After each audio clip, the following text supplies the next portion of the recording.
दोस्तों, राजनीति का सबसे पहला सबक है स्वीकार्यता। और अगर आप हारे हैं तो आपको स्वीकार करने में शायद बहुत ज्यादा देर करनी नहीं चाहिए।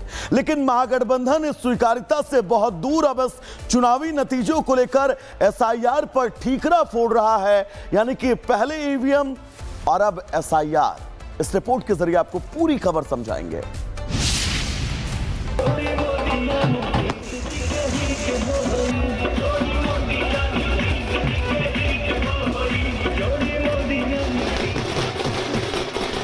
चुनावों में करारी हार के बाद विपक्ष बौखला गया है।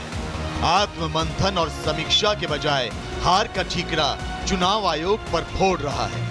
चुनाव में कांग्रेस के वोट चोरी के मुद्दे को जनता ने नकार दिया, लेकिन अब भी कांग्रेस और विपक्षी दल बाज नहीं आ रहे।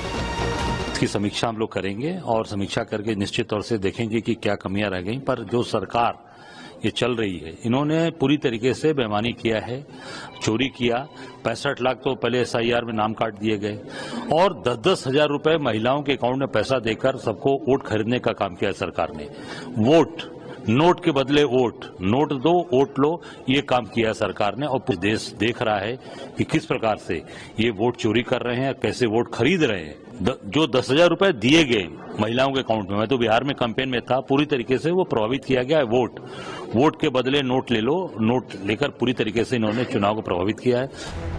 बिहार की जनता ने तुष्टीकरण की राजनीति को नकार कर संतुष्टीकरण और विकास के मुद्दे पर मतदान किया, लेकिन विपक्ष हार को लोकतंत्र का हार बताने लगा। देखिए, जीत हार की बात तो छोड़ दीजिए।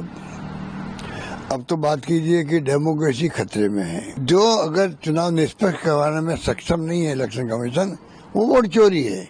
आप बेईमानी से चुनाव जितवा रहे हो किसी एक पार्टी को। नंबर एक, जो धनबल का प्रयोग लोग कर रहे हैं, धनबल का, वो तो कमाल के कर रहे हैं। तो डेमोक्रेसी कैसे रहेगी? अब 10,000 रुपए बटे वहां पर 1,35,00,000 महिलाओं को 10 करोड़ रुपए 10,000 रुपए गए खाते में चुनाव चलते हुए।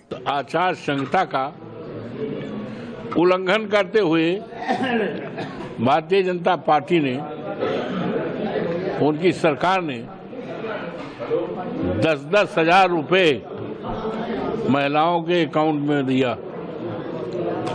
इससे बड़ा भ्रष्टाचार लोकतंत्र में और आज तक कभी भी, देश की आजादी के बाद कभी भी जाहिर नहीं रहा।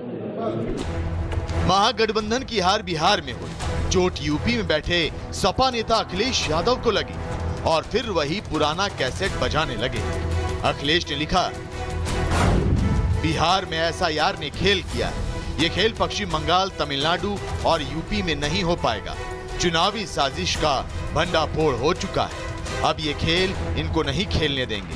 भाजपा दल नहीं, छल है। हद तो तब हो गई जब विपक्ष अपनी हार का जिम्मेदार चुनाव आयोग को बताने लगा और ईवीएम में हेरफेर की खोखली बातें करने लगा। इसके लिए एक व्यक्ति जिम्मेदार है, और ज्ञानेश कुमार जी। उसको बहुत बहुत बधाई, शुभकामना। 65 लाख वोट काटे, 16 लाख आवेदन आया और 21 लाख नाम जोड़ दिए। तो ये करिश्मा ज्ञानेश कुमार जी किए हैं। तो इसलिए पूरा श्रेय ज्ञानेश कुमार जी को जाता है। उनको बधाई और शुभकामनाएं। जो मुझे शक था वो सही निकला। मैनिपुलेटेड वोटर लिस्ट और मैनिपुलेटेड ईवीएम का है। जंगल राज तो खत्म हो गया था 205 में, उसके बाद कहां है?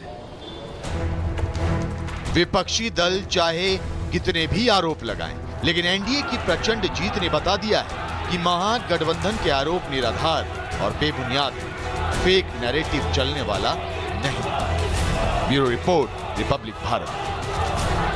दोस्तों, राजनीति का सबसे पहला सबक है स्वीकार्यता। और अगर आप हारे हैं तो आपको स्वीकार करने में शायद बहुत ज्यादा देर करनी नहीं चाहिए। लेकिन महागठबंधन इस स्वीकार्यता से बहुत दूर अब इस चुनावी नतीजों को लेकर एसआईआर पर ठीकरा फोड़ रहा है। यानी कि पहले ईवीएम और अब एसआईआर।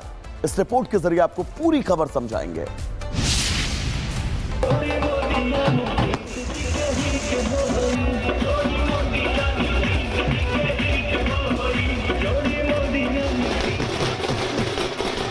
चुनावों में करारी हार के बाद विपक्ष बौखला गया है।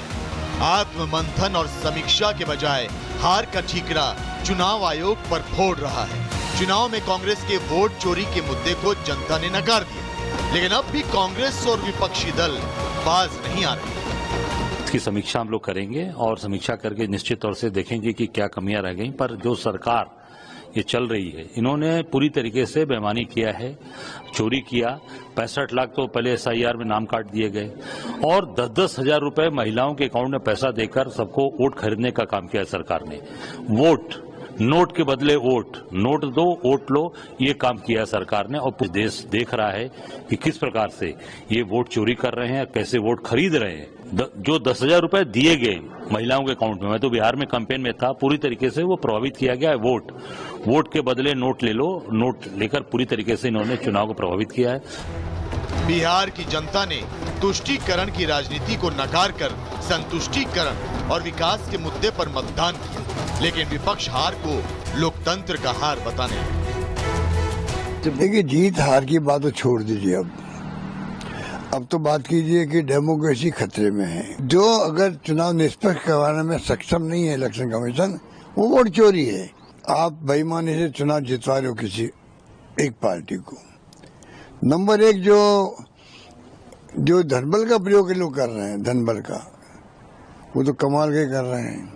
तो डेमोक्रेसी कैसे रहेगी? अब 10,000 रुपए बटे वहां पर 1 करोड़ 35 लाख महिलाओं को 10 करोड़ रुपए 10,000 रुपए गए खाते में चुनाव चलते हुए। तो आचार संहिता का उल्लंघन करते हुए भारतीय जनता पार्टी ने, उनकी सरकार ने 10-10 हजार रुपए महिलाओं के अकाउंट में दिया।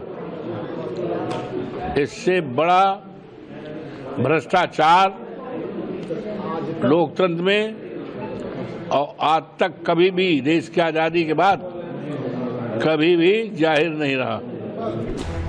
महागठबंधन की हार बिहार में हुई, चोट यूपी में बैठे सपा नेता अखिलेश यादव को लगी और फिर वही पुराना कैसेट बजाने लगे। अखिलेश ने लिखा, बिहार में SIR ने खेल किया है। ये खेल पश्चिम बंगाल, तमिलनाडु और यूपी में नहीं हो पाएगा। चुनावी साजिश का भंडाफोड़ हो चुका है। अब ये खेल इनको नहीं खेलने देंगे। भाजपा दल नहीं, छल है। हद तो तब हो गई जब विपक्ष अपनी हार का जिम्मेदार चुनाव आयोग को बताने लगा और EVM में हेरफेर की खोखली बातें करने लगा। इसके लिए एक व्यक्ति जिम्मेदार है, वो ज्ञानेश कुमार जी। उसको बहुत बहुत बधाई, शुभकामना। 65 लाख वोट काटे, 16 लाख आवेदन आया और 21 लाख नाम जोड़ दिए। तो ये करिश्मा ज्ञानेश कुमार जी किए हैं, तो इसलिए पूरा श्रेय ज्ञानेश कुमार जी को जाता है। उनको बधाई और शुभकामनाएं। जो मुझे शक था वो सही निकला। मैनिपुलेटेड वोटर लिस्ट और मैनिपुलेटेड EVM का है। जंगल राज तो खत्म हो गया था 205 में, उसके बाद कहां है? विपक्षी दल चाहे कितने भी आरोप लगाएं, लेकिन NDA की प्रचंड जीत ने बता दिया है कि महागठबंधन के आरोप निराधार और बेबुनियाद हैं। फेक नैरेटिव चलने वाला नहीं। Bureau report, Republic Bharat.